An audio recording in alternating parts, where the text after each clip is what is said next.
धाराशिवमध्ये जन आक्रोश मोर्चा सध्या सुरू आहे। संतोष देशमुख हत्येच्या निषेधार्थ हा मोर्चा काढला जातोय।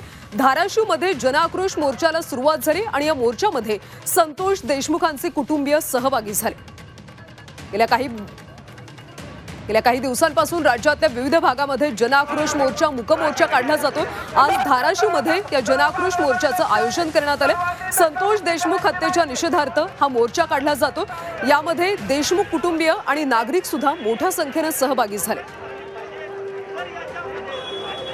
संतोष देशमुख यांच्या आरोपींना कठोरातली कठोर शिक्षा द्या, फाशी द्या या मागणीसाठी धाराशिवमध्ये हा जन आक्रोश मोर्चा काढला जातो। यामध्ये संतोष देशमुखांचे कुटुंबीय सुद्धा सहभागी झालेत। सोबतच नागरिक देखील मोर्चात मोठ्या संख्येने सहभागी झाले।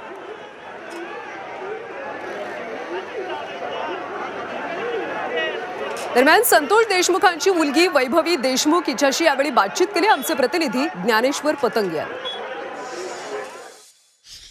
धाराशिवतील मोर्चात देशमुख कुटुंबीय देखील सहभागी झालेले आहेत। त्यांची मुलगी आपल्या बरोबर आहे। आज धाराशिवमध्ये मोर्चा आणि तू सहभागी झालेली आहे। या मोर्चाद्वारे पण आमची एकच मागणी आहे की आम्हाला लवकरात लवकर न्याय हा मिळाला पाहिजे।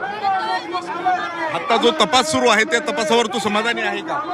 समाधानी म्हणजे जर आम्हाला तपास वेळोवेळी कळवला जात नाही, आम्ही तेही मागणी करतोय की आम्हाला वेळोवेळी तपास कळवण्यात यावा। सरकारकडून तुझी नेमकी काय मागणी?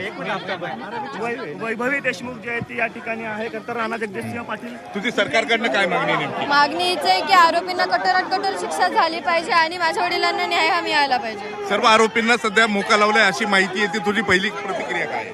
मोका 302 म्हणजे याद्वारे लावला पाहिजे आणि आरोपींना कठोरात कठोर शिक्षाही झालीच पाहिजे।